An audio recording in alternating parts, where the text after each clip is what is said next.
yang sama dari perguruan tinggi lain. Karena ini sifatnya MBKM tadi ada kerjasama dengan prodi lain, maka kurikulum di prodi kita itu harus disusun atau disediakan beberapa mata kuliah yang ditawarkan untuk mahasiswa dari prodi yang sama dari perguruan tinggi lain. Jadi artinya misalnya kalau kita ada kerjasama antara UPI, ini program studi pendidikan bahasa Inggris, UPI dengan program studi sastra Inggris berarti masing-masing prodi itu harus menyediakan mata kuliah yang khusus ditawarkan untuk prodi di luar universitas. Kemudian ada mata kuliah yang ditawarkan untuk mahasiswa dari prodi. Kalau dari kita berarti prodi non pendidikan bahasa Inggris kepada para mahasiswa di luar prodi pendidikan bahasa Inggris, baik dari UPI maupun dari Bina Dharma misalnya. Kemudian juga ada mata kuliah yang ditawarkan untuk konversi.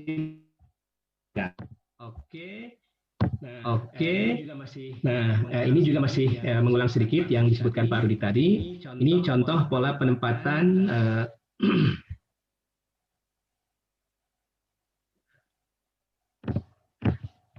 penempatan semester pada implementasi kurikulum MBKM. Jadi kalau misalnya ini yang semester yang normal, satu program sarjana itu misalnya yang normalnya 8 semester.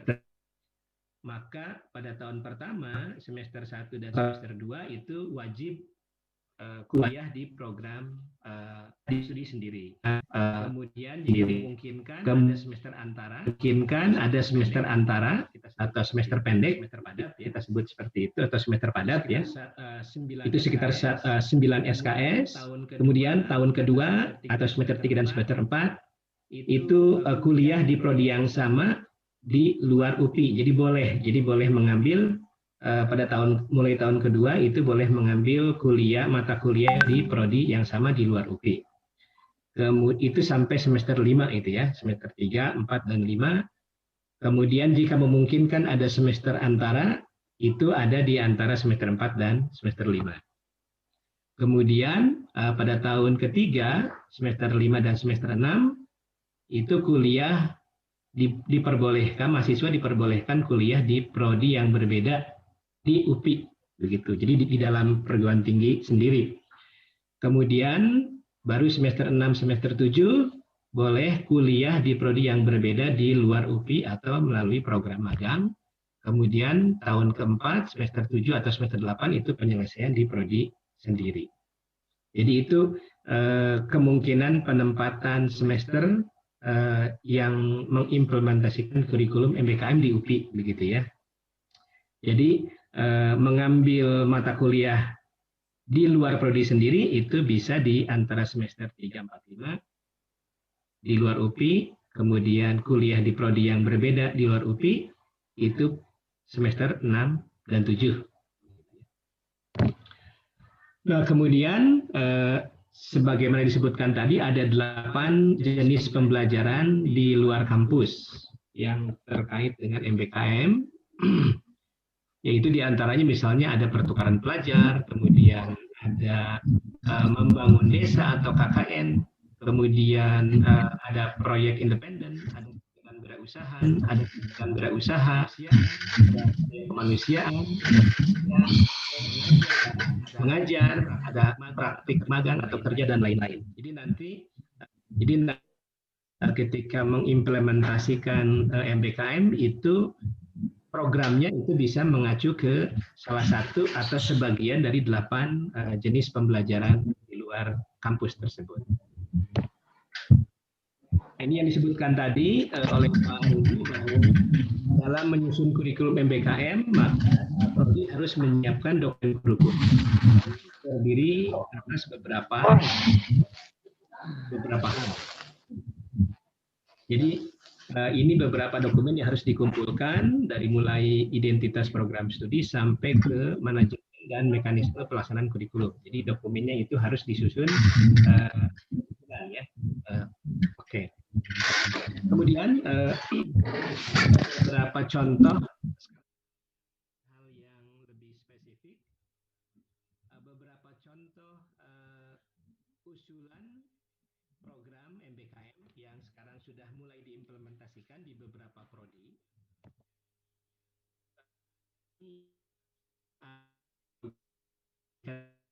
Nah, kebetulan di prodi kami itu dalam kaitannya dengan MBKM kita menerapkan ada dua struktur kurikulum ya, artinya yang pure dan ada yang mix. Yang pure itu memang mahasiswa diberi kebebasan. Jadi karena ini memang belajar merdeka di kampus yang merdeka, artinya mereka merdeka untuk belajar penuh 100% di prodi sendiri atau belajar dan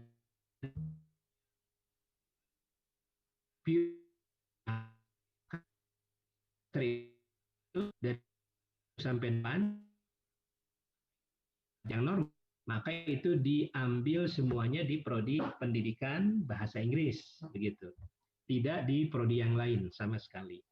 Nah, untuk yang mix atau campuran, artinya menggunakan fasilitas Merdeka Belajar untuk belajar di prodi lain, apakah itu di fakultas yang sama atau di fakultas yang berbeda tetapi satu universitas, atau mungkin di universitas yang berbeda.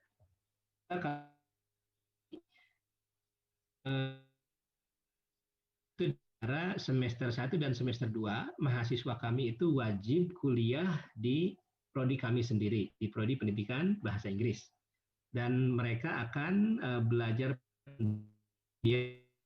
inti mata kuliah umum dan mata kuliah keahlian prodi. Kemudian semester 3 dan semester 4, nah itu campuran, yaitu mereka dapat belajar di prodi pendidikan bahasa Inggris, prodi kami sendiri, atau ditambah dengan mengambil beberapa mata kuliah dari program studi yang lain, yang berbeda. Misalnya kalau sama-sama prodi bahasa, mungkin selain pendidikan bahasa Inggris, mereka mengambil mata kuliah di program studi pendidikan bahasa Jerman atau bahasa Korea misalnya. Atau kalau misalnya mereka tertarik dengan teknologi pendidikan, maka mereka bisa mengambil beberapa mata kuliah di program studi Tekpen, teknologi pendidikan. Atau kalau mereka tertarik dengan teknik, misalnya mereka bisa saja mengambil mata kuliah di teknik otomotif karena mereka misalnya setelah lulus ingin menggunakan bahasa Inggrisnya kaitannya dengan industri otomotif misalnya. Nah, itu semester 3 dan semester 4. Kemudian semester 5 dan semester 6 itu mereka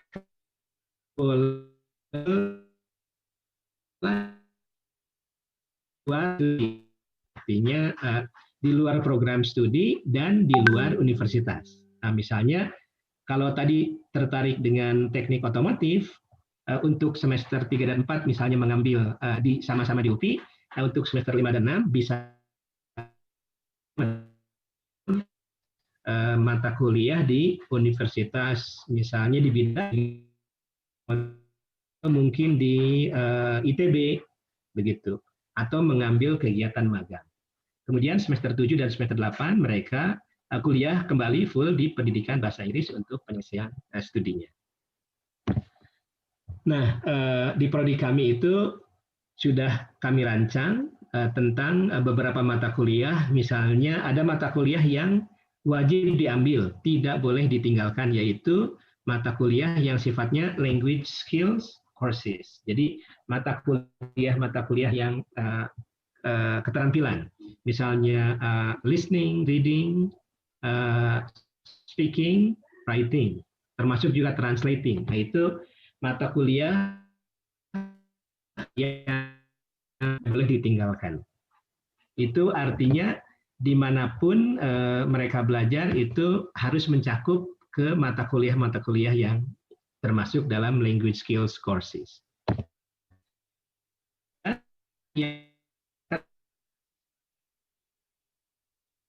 Lain adalah mata kuliah yang masuk dalam language skills courses. Jadi karena core courses kami adalah pendidikan bahasa Inggris, maka mata kuliah yang kami tawarkan kepada para mahasiswa dari program studi lain atau dari universitas lain itu juga berkaitan dengan language skills courses. Itu tadi varian dari mata kuliah listening, ada beberapa itu kemudian speaking, reading, dan writing.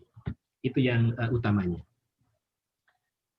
Kemudian, nah ini tentang pemetaan pengambilan program studi atau mata kuliah di program studi lain. Yang tadi disebutkan di semester 3 dan 4, itu bahwa mahasiswa boleh mengambil campuran ya, ada program mata kuliah di program studi sendiri dan mata kuliah di program studi yang lain. Misalnya kalau di program studi pendidikan bahasa Inggris kami mengidentifikasi yang kelihatannya closely related atau apa ya,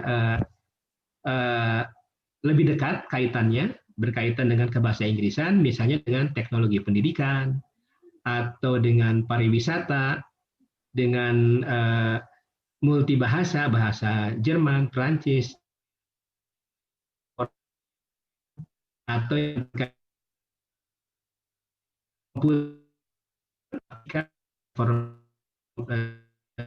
apa namanya, teknologi informasi dan komunikasi atau ICT, Information Communication Technology, atau dengan program studi tata boga atau tata busana, kemudian program studi rekreasional, program studi bisnis, ilmu budaya, atau program studi mata kuliah dari beberapa program studi campuran, atau yang lain-lain yang memang belum teridentifikasi. Jadi itu bisa diambil pada semester 3 dan 4. Nah, nanti mahasiswa diperbolehkan memilih satu di antara beberapa program.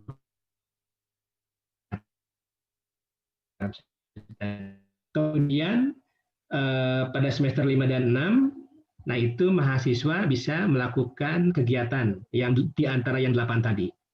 Jadi ada 8 kegiatan yang di luar kampus, itu mereka bisa ambil di semester 5 dan semester 6, termasuk diantaranya misalnya magang, atau magang di industri misalnya, kemudian melakukan proyek desa, melakukan praktik mengajar atau pertukaran pelajar, melakukan penelitian, wirausaha, atau melakukan proyek independen, atau proyek kemanusiaan lain, dan lain sebagainya. Jadi misalnya selain mahasiswa berkesempatan untuk mengambil beberapa mata kuliah di program studi lain, mereka juga bisa mengikuti program magang misalnya. Kalau contoh misalnya kalau mahasiswa mengambil beberapa mata kuliah di program studi ilmu komputer misalnya,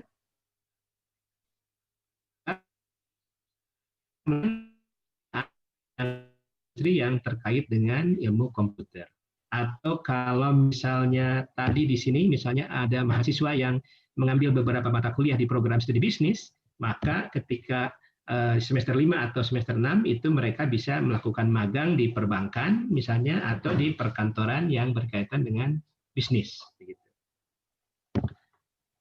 Nah, ini contoh lanjutan tadi, misalnya mahasiswa yang mengambil mata kuliah di program studi pendidikan bahasa Inggris dan pada program MBKM-nya mengambil beberapa mata kuliah di program Tekpen, maka mereka bisa melakukan program magang yang berkaitan dengan pengembangan media pembelajaran misalnya. Atau misalnya bisa melakukan kegiatan praktik mengajar dengan menerapkan media pembelajaran atau teknologi pembelajaran yang mereka pelajari dari program studi Tekpen.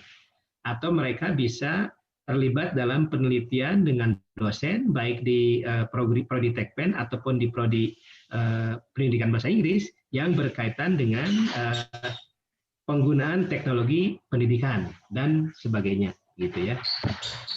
Untuk yang pariwisata juga sama, misalnya mereka bisa melakukan magang atau kerja industri yang berkaitan dengan pariwisata, misalnya bisa bekerja di perhotelan atau di resort misalnya, atau di perusahaan-perusahaan yang bergerak di bidang pariwisata. Nah, sehingga mereka bisa menggunakan keterampilan di industri yang terkait dengan prodi kepariwisataannya. Kalau yang mahasiswa yang pada program MBKM-nya mengambil beberapa mata kuliah di program multibahasa seperti tadi, masih dalam satu fakultas tetapi beda prodi, semuanya tentang bahasa, misalnya bahasa Jepang, mengambil beberapa mata kuliah di bahasa Perancis atau di bahasa Korea dan lain-lain. Nah, mereka pada saat magang misalnya mereka bisa saja bekerja di kedutaan besar misalnya, kedutaan besar yang relevan dengan bahasa yang dipelajari tadi, atau mungkin di beberapa industri yang memang menggunakan bahasa yang mereka ambil di luar prodi pendidikan bahasa Inggris. Demikian juga untuk yang mengambil mata kuliah di prodi-prodi yang terkait dengan budaya begitu. Program magang atau program mengajar atau penelitiannya bisa difokuskan kepada mata kuliah yang diambil dari prodi di luar pendidikan bahasa Inggris yang berkaitan dengan budaya. Nah, ini contoh lain dari penerapan MBKM bahasa dan sastra Inggris kebetulan. Nah, kalau di program bahasa dan sastra Inggris ini teman-teman di prodi tetangga kami begitu ya, dalam satu departemen tetapi berbeda prodi. Kalau kami program studi pendidikan bahasa Inggris, nah ini dari program studi bahasa dan sastra Inggris. Nah, mereka mengaturnya sebetulnya mirip-mirip juga, yaitu untuk semester 1 dan 2 itu mereka mahasiswa itu wajib kuliah di prodi sendiri, yaitu di program studi bahasa dan sastra Inggris. Itu mengambil sekitar 20 ditambah 18 SKS untuk 2 semester. Jadi sekitar 38 SKS. Kemudian nanti akan ada semester A, ada 4 SKS yang ditawarkan. Kemudian semester 3 sampai semester 5 itu boleh kuliah, jadi mahasiswa program studi bahasa dan sastra Inggris itu boleh kuliah di program studi yang sama tetapi di Bina Dharma misalnya ya. Kalau kita ada MOU kerjasama, maka mahasiswa prodi mahasiswa prodi bahasa dan sastra Inggris di UPI itu boleh kuliah di prodi sastra Inggris ya di Bina Dharma misalnya. Itu antara semester 3 sampai semester 5. Kemudian semester ke-6-nya mereka boleh kuliah di prodi yang berbeda tetapi di dalam UPI. Jadi mereka kembali ke UPI tetapi boleh mengambil kuliah di program studi yang berbeda, misalnya program studi non bahasa dan sastra. Apakah misalnya di bisnis, ekonomi, atau teknologi komputer, atau di prodi yang lain ya, di luar bahasa dan sastra Inggris tetapi di UPI. Kemudian semester 7-nya mereka boleh keluar di prodi yang non bahasa dan di luar melakukan program magang seperti yang tadi di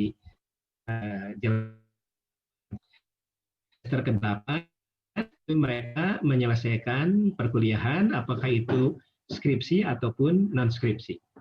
Nah, itu pemetaan yang dilakukan oleh teman-teman di program studi bahasa dan sastra Inggris. Nah, ini persebaran SKS-nya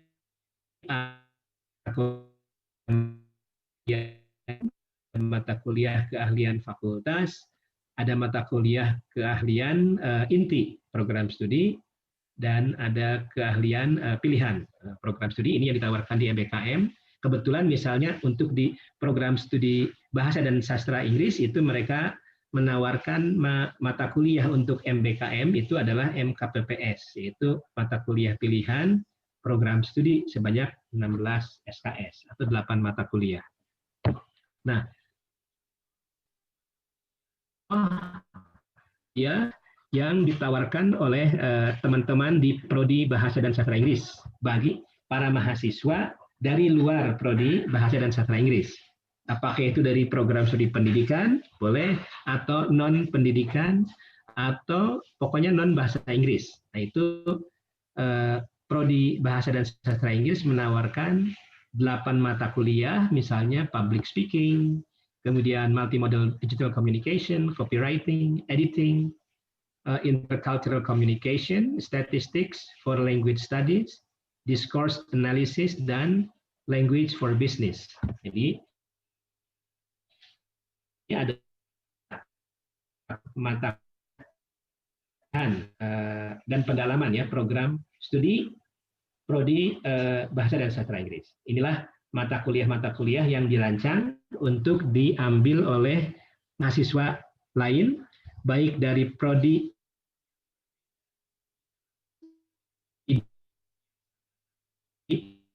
atau luar UPI.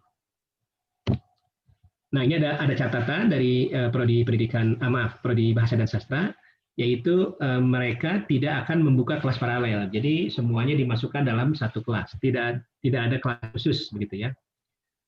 Jadi mata kuliah tadi itu ditawarkan secara bersamaan baik bagi mahasiswa program studi bahasa dan sastra Inggris maupun bagi mahasiswa dari prodi di luar prodi tersebut maupun di luar UPI.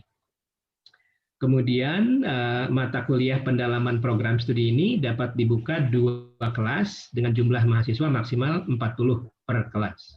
Jadi kalau ternyata misalnya peminatnya banyak, padahal mahasiswa di UPI sendiri banyak, maka bisa dibuka 2 kelas, tetapi maksimal 40 orang kelasnya. Kemudian mata kuliah yang ditawarkan dalam MBKM ini akan diajarkan dengan pengantar 2 bahasa, yaitu bahasa Indonesia dan bahasa Inggris. Ini untuk memfasilitasi atau mengakomodasi para mahasiswa yang latar belakangnya bukan dari program studi bahasa Inggris atau bahasa dan sastra Inggris. Misalnya dari program studi arsitektur, ada yang berminat untuk kuliah di program studi bahasa dan sastra Inggris. Nah, boleh, nanti mereka diberikan mata kuliah dengan pengantar 2 bahasa. Sebagian bahasa Indonesia dan sebagian bahasa Inggris. Nah, ini ada contoh lain dari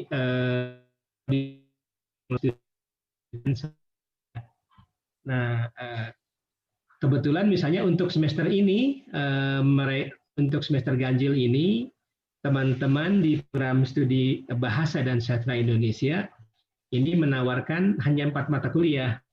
Sastra bandingan untuk semester 5 dan linguistik semester 5.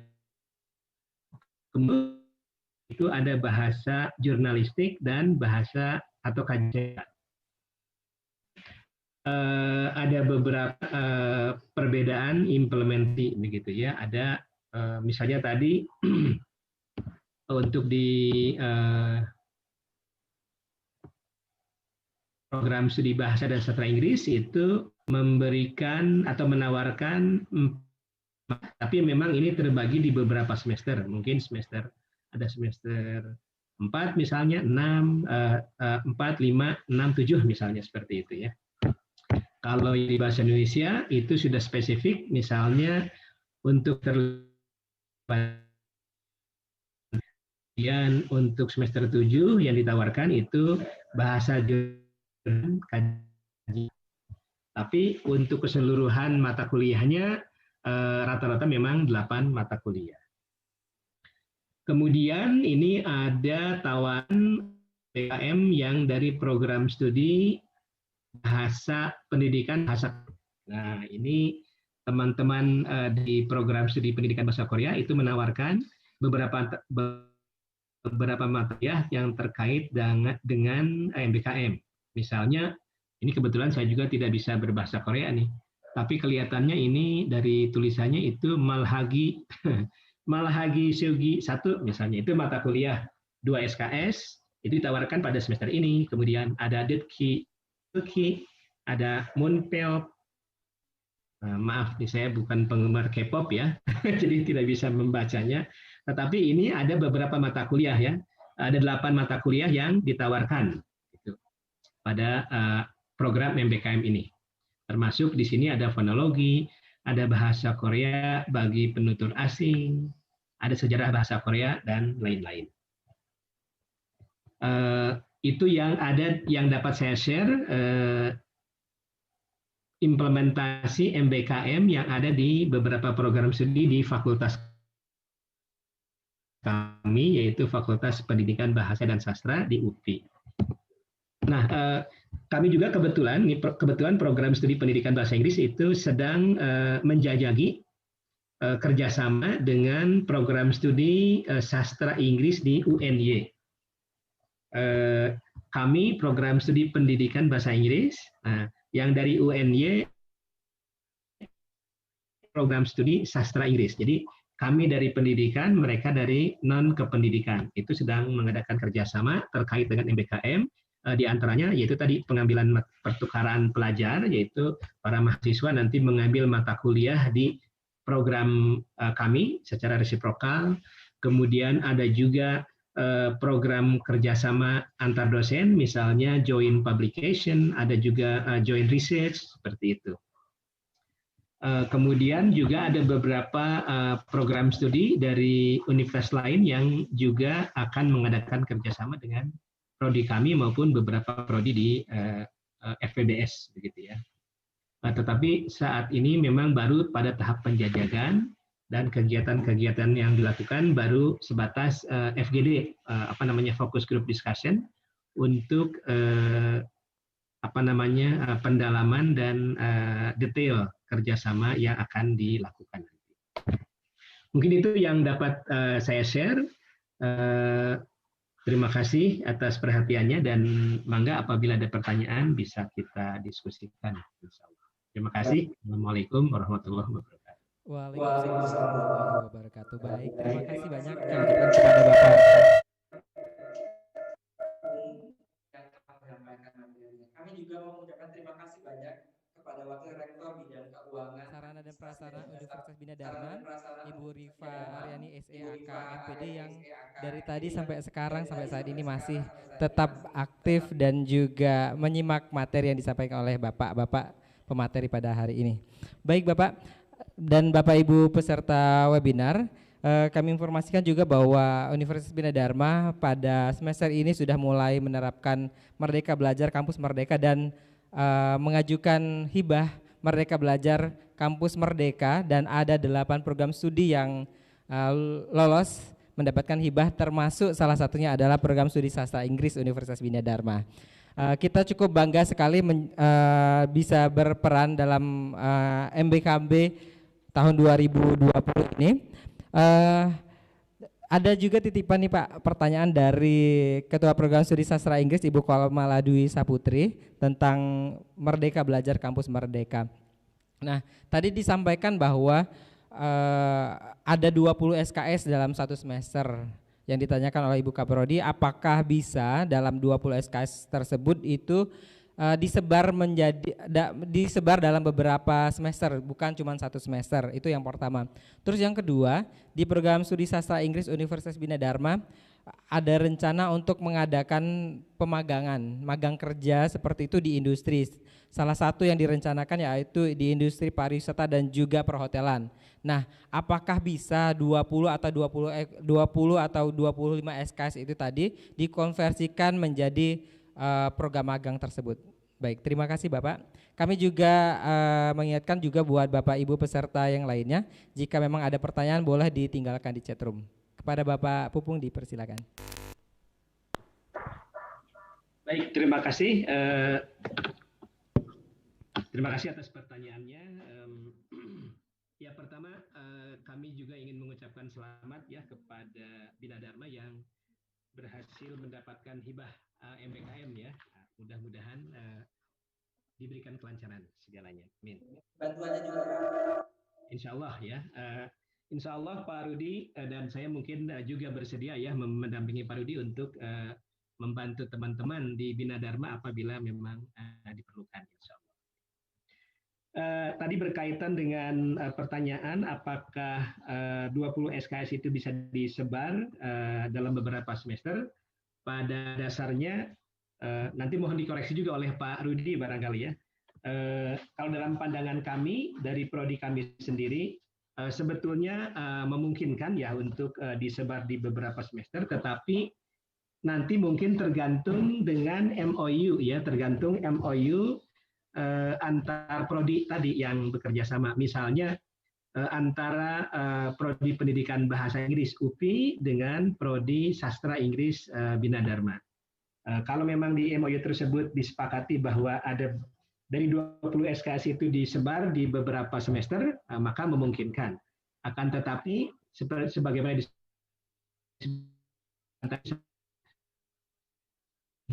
Jawa semester 1 dan 2 itu mahasiswa kami wajib mengambil mata kuliah di prodi sendiri. Baru kemudian pada semester berikutnya itu ada pilihan untuk mengambil beberapa mata kuliah di prodi yang lain.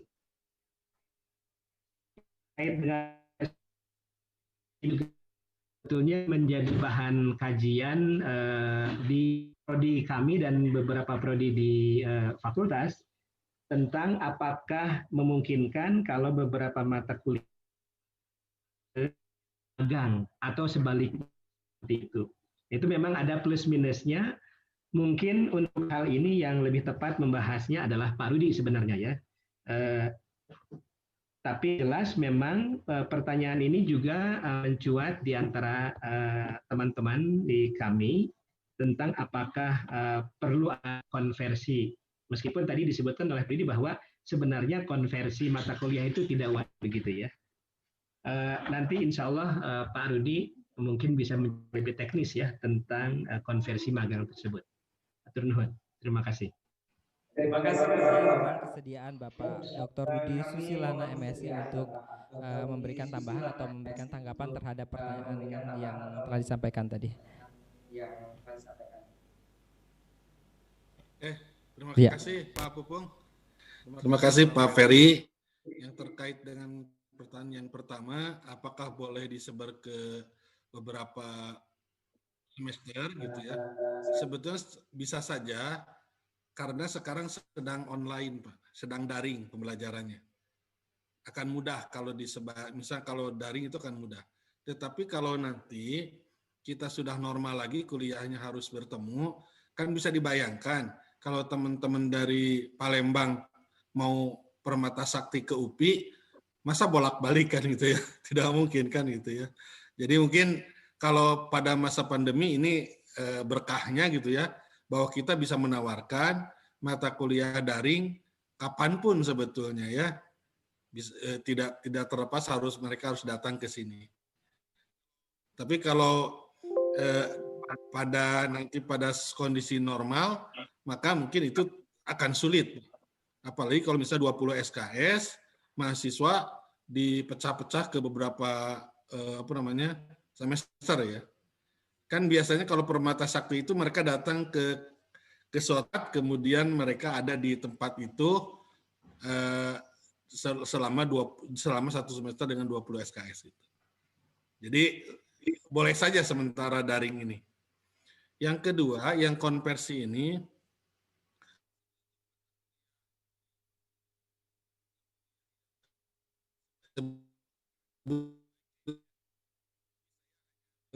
tapi saya hanya menyarankan saja, maka mata kuliah ke teman-teman di luar prodi disimpan saja di paket mata kuliah pilihan, gitu ya. Untuk prodi yang lain itu. Tadi kan Pak Pupung sudah membuat untuk teman-teman dari luar ini, gitu ya. Untuk dari dalam ini. Jadi tidak repot nanti kita.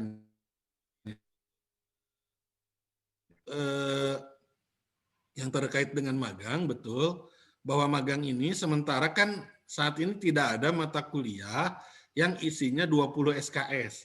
Ya. Tidak ada kan. Misalnya dituliskan misalnya program magang 20 SKS, tidak ada. Kita akan menyalahi aturan. Makanya karena magangnya juga di macam-macam tempat, ketika mahasiswa mau magang itu, yang pertama, Prodi kan sudah melakukan MOU, atau mungkin sedikitnya cukup dari fakultas ke tempat magangnya. Yang kedua, mahasiswa itu ke magang diboleh berbagai tempat. Ya, kemungkinan mata kuliah yang akan dikonversi juga akan berbeda-beda. Oleh karena itu, ketika di mungkin satu semester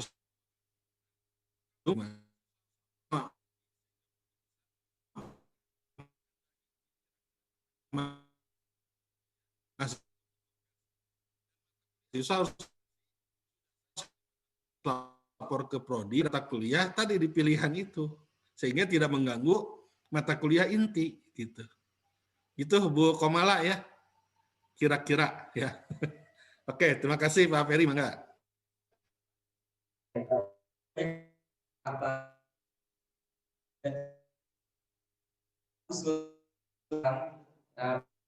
Terima kasih banyak-banyak Bapak. Baik, saya rasa seharusnya banyak sekali pertanyaan-pertanyaan yang harus kita gali karena kita akan langsung menerapkan juga kurikulum Merdeka.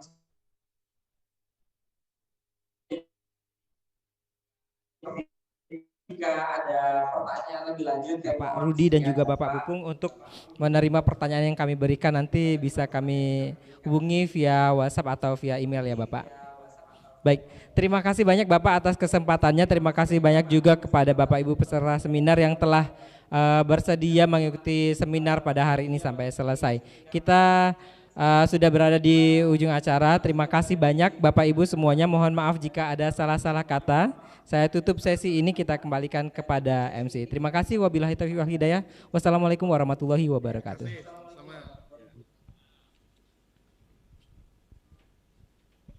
Terima kasih banyak Bapak Ferry Kurniawan MPD sebagai moderator kita pada hari ini.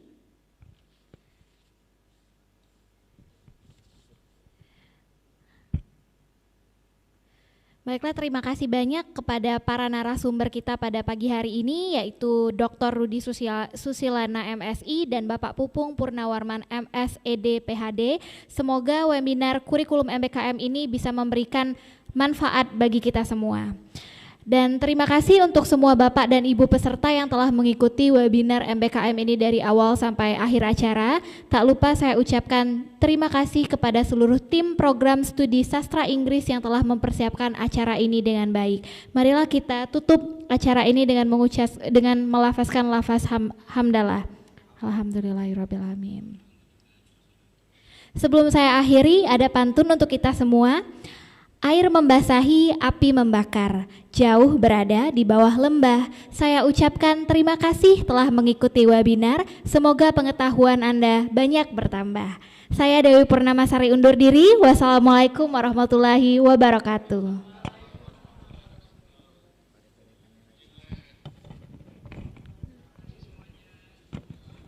Sama-sama Pak, terima kasih banyak.